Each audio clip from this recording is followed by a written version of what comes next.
Olá, meu nome é Inajara, sou enfermeira do Núcleo de Vigilância Epidemiológica do SECOM e vim falar um pouquinho de vocês com rastreamento dos contatos de casos positivos de Covid. O rastreamento de contatos ele é uma medida útil de saúde pública que busca identificar todos os contatos próximos de um caso positivo de Covid.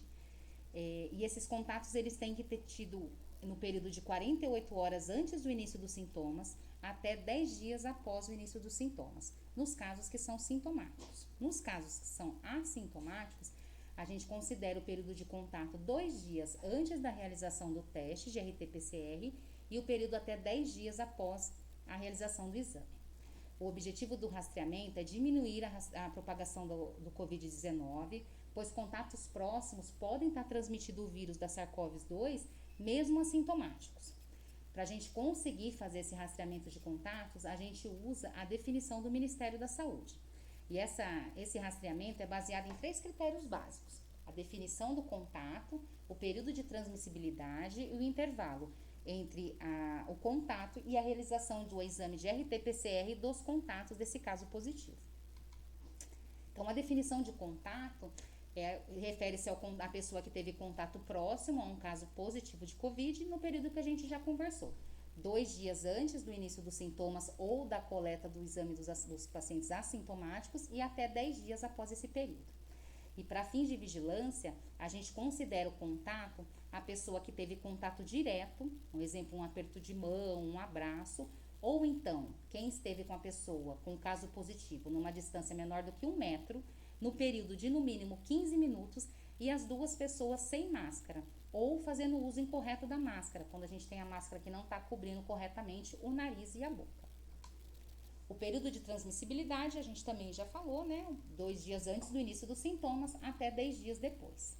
E o intervalo, o período ideal para a gente coletar esse exame dos contatos e a gente não ter um resultado falso negativo, a partir de 5 dias desse último contato até 10 dias. A gente espera esse período porque o período médio de incubação da Covid gira em torno de 5 a 6 dias. Então, a gente esperando 5 dias, a gente diminui a chance de ter um exame falso negativo e a gente tem uma chance maior de detectar o RNA viral nas pessoas que são assintomáticas. O SECOM da Unicamp, quando a gente detecta um caso positivo de Covid, a gente imediatamente já inicia o rastreamento de contatos para a gente evitar que a gente tenha surtos dentro da comunidade.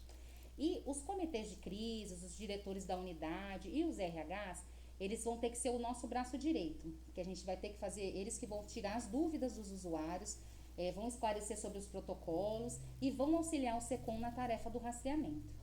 Então, o SECOM teve esse caso positivo, a gente também vai informar esse comitê de crise, vai comunicar o RH, para que a gente consiga que eles nos ajudem nesse monitoramento dos contatos. Então, também é feito, além dos casos que passam aqui por atendimento no SECOM, são notificados pelo SECOM, a gente também recebe os exames que são coletados em outros serviços de saúde. Esses pacientes que passam por atendimento nesses outros serviços, são positivos para a Covid, precisam ter seus contatos rastreados. E aí que é a importância desse comitê de crise, porque a gente vai conseguir, eles vão receber esse resultado positivo, vão comunicar ao SECOM e junto a gente vai conseguir fazer esse rastreamento. Para a gente conseguir fazer esse rastreamento, o que é importante?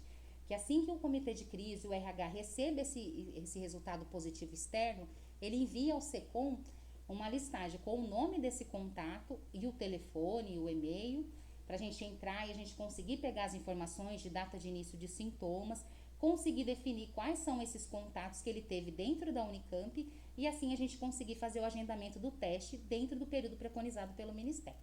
Então, recebemos a listagem, o NVE do SECOM vai convocar esses contatos, o SAL que é o Serviço de Atendimento ao Usuário, vai fazer o agendamento, vai enviar por e-mail a data e o exame, e assim que esse exame estiver disponível, a gente vai enviar para o usuário.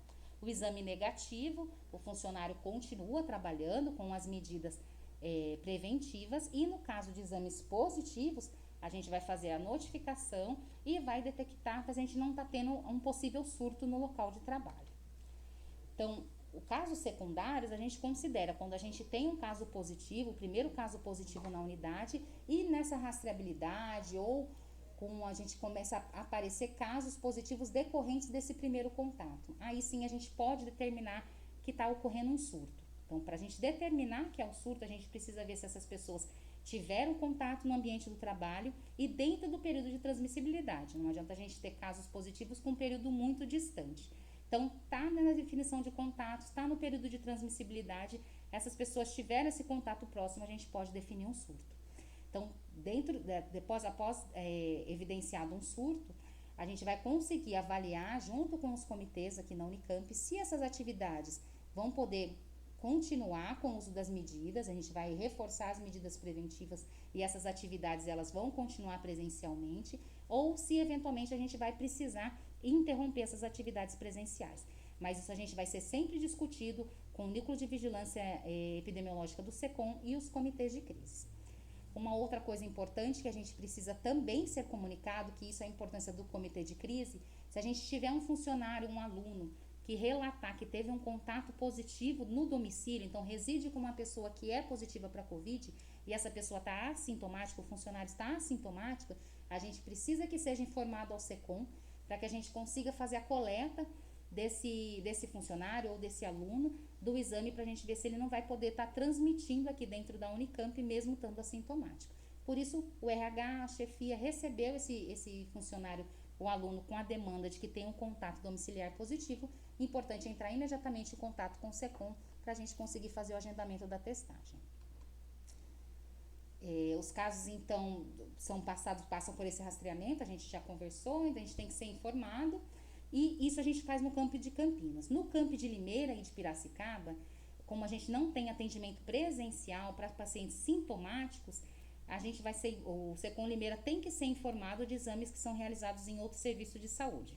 Então, foi realizado o exame em outro serviço de saúde, o resultado é positivo, comitê de crise, o RH entra em contato com o SECOM de Limeira nos e-mails que estão informados, informa desse caso positivo, já faz um levantamento desses possíveis contatos e, em parceria, o SECOM de Limeira vai entrar em contato com o usuário para também tentar fazer o levantamento de outros contatos e assim fazer o agendamento da coleta.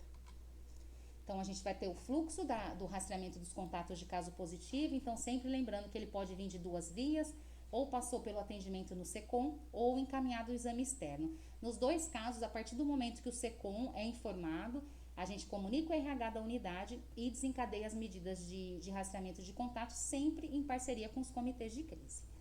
Por isso a importância da gente ter o comitê de crise sempre em parceria com o SECOM, vai ser o nosso braço direito na unidade, tanto para esclarecer as dúvidas, os fluxos e protocolos, como para ajudar a gente no rastreamento.